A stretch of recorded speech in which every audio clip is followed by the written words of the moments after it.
Hello everyone, welcome to Sneha Pipariya's channel. આજે આપણે બનાવીશું સમર સ્પેશિયલ ફ્રૂટ સલાડની રેસિપી, જેને ફ્રૂટ કસ્ટર્ડ પણ કહેવાય છે. તો ચાલો આપણે શરૂઆત કરીએ.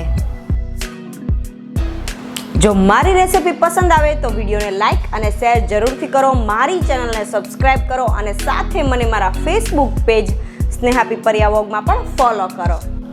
સૌ પ્રથમ આપણે ઇન્ગ્રીડિયન્ટ્સ જોઈ લઈએ. તો અહીંયા મેં દૂધ લીધું છે. અમૂલની જે ગોલ્ડ બાટલી આવે છે એ 3 બાટલી જેટલું દૂધ લીધું છે. ફૂલ ફેટ મિલ્ક છે, આશરે 1.5 લીટર જેટલું દૂધ લીધું છે. તો હવે આપણે ફ્રૂટ જોઈ લઈએ. તો અહીંયા મેં 3 નંગ જેટલા કેળા લીધા છે, 2 નંગ જેટલા ચીકુ લીધા છે અને 1 દાડમ લીધું છે, 1 સફરજન લીધું છે અને થોડી એવી જ દ્રાક્ષ લીધી છે. દ્રાક્ષથી આપણે ફક્ત ગાર્નિશિંગ જ કરવાનું છે, એટલે તમે તેને સ્કીપ પણ કરી શકો છો, અવોઇડ પણ કરી શકો છો. તો મેં આટલા ફ્રૂટ લીધા છે. તો હવે આપણે દૂધને એક જાડા વાસણમાં એડ કરીને તેને ઉકાળવાનું છે. તો એક મોટી તપેલીમાં મેં દૂધ એડ કરી દીધું છે. તો હવે આ દૂધને આપણે ગેસ ઓન કરીને ઉકળવા મૂકવાનું છે. તો દૂધને આપણે ઉફાણો આવે ત્યાં સુધી ઉકાળવાનું છે. તો તમે જોઈ શકો છો કે દૂધમાં પ્રથમ ઉભરો આવી ગયો છે. તો 2 થી 3 મિનિટ સુધી આપણે આ દૂધને ઉકાળવાનું છે અને સરસ રીતે દૂધ ઉકળી જાય પછી આપણે તેમાં ખાંડ એડ કરવાની છે.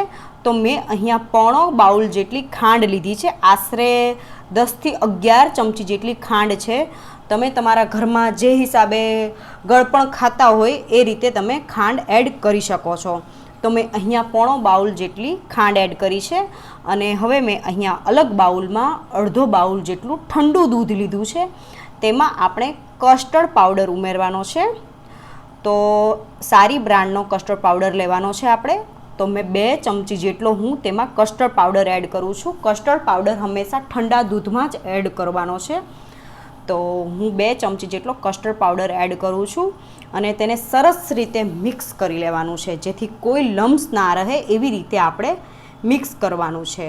તો એક બાજુ આપણું દૂધ ઉકળી રહ્યું છે અને બીજી બાજુ આપણે આ કસ્ટર્ડ પાવડરવાળું મિલ્ક રેડી કરી લેવાનું છે.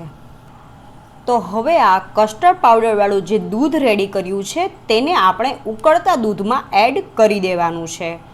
તો સરસ રીતે હલાવીને આપણે એ દૂધને ઉકળતા દૂધમાં એડ કરી દઈએ અને ફરીથી આપણે ચમચાની મદદથી મિક્સ કરી લેવાનું છે.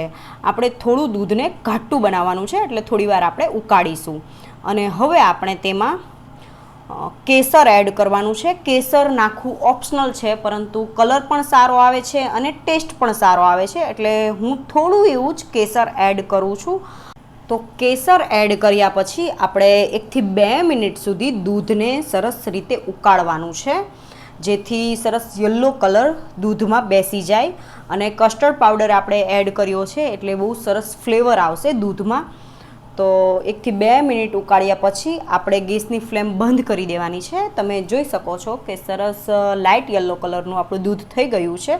તો હવે આ દૂધને આપણે ઠંડુ થવા દેવાનું છે. રૂમ ટેમ્પરેચર ઉપર દૂધ આવી જાય પછી આપણે તેને ફ્રીઝમાં ઠંડુ કરવા માટે મૂકી દેવાનું છે. 1 થી 2 કલાક માટે આપણે આ દૂધને ફ્રીઝમાં ઠંડુ કરવા દઈશું. તો 2 કલાક થઈ ગઈ છે. સરસ રીતે દૂધ ઠંડુ થઈ ગયું છે. તમે જોઈ શકો છો કે સરસ રીતે નેચરલ યલો કલર પણ આવી ગયો છે અને દૂધ સરસ રીતે ઘાટું થઈ ગયું છે. તો હવે આપણે તેમાં ફ્રૂટ એડ કરવાનું છે. તો સરસ રીતે હલાવી લેવાનું છે દૂધને. સરસ જાડી તર બની ગઈ હોય છે. તો હવે આપણે આ દૂધમાં ફ્રૂટ એડ કરવાનું છે. તો અહીંયા મેં ચીકુ અને સફરજનની છાલ કાઢી લીધી છે અને તેને આવી રીતે ઝીણા ઝીણા પીસીસમાં કટ કરી લીધા છે અને સાથે કેળાને પણ આપણે આવી રીતે નાના નાના પીસમાં કટ કરી લીધા છે. તો આ 3 ફ્રૂટ આપણે દૂધમાં એડ કરવાના છે. દૂધ સરસ રીતે ઠંડુ થઈ જાય પછીથી આપણે આ 3 ફ્રૂટ દૂધમાં એડ કરી દેવાથી સરસ રીતે 3 ફ્રૂટનો ફ્લેવર ટેસ્ટ દૂધમાં બેસી જશે. તો આપણે જમવાની 2-3 કલાકની વાર હોય ત્યારે આપણે આ 3 ફ્રૂટ દૂધમાં એડ કરી દેવાના છે. અને હવે અહીંયા મેં કાજુ અને બદામના ટુકડા કરી લીધા છે, તે પણ આપણે દૂધમાં એડ કરી દેવાના છે. તો દ્રાક્ષ અને જે દાડમના દાણા છે તે આપણે જ્યારે સર્વ કરતી વખતે દૂધને ત્યારે જ આપણે તેને એડ કરીશું, કારણ કે તેનાથી દૂધ ફાટવા કરશે. એટલે ખાવાની થોડી એવી જ વાર હોય, અડધી કલાક જેટલી, ત્યારે જ આપણે તેને એડ કરવાના છે. દાડમના દાણા તો હજુ પણ ચાલી જશે, પરંતુ દ્રાક્ષ દૂધમાં એડ કરવાથી દૂધ ફાટી જવાનો ચાન્સ રહે છે.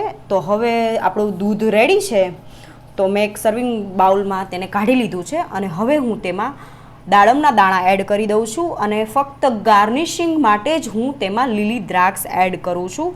તમે તેને સ્કીપ પણ કરી શકો છો, પરંતુ સરસ દૂધ કલરફુલ લાગે છે એટલે મેં ગ્રીન દ્રાક્ષ એડ કરી છે. તો અહીંયા આપણું ફ્રૂટ સલાડ રેડી છે. જો રેસિપી પસંદ આવે તો વિડીયોને લાઇક અને શેર જરૂરથી કરજો. મારી ચેનલને સબસ્ક્રાઈબ કરો અને સાથે મને મારા ફેસબુક પેજ સ્નેહા પીપરિયા વ્લોગમાં પણ ફોલો કરો. Thank you.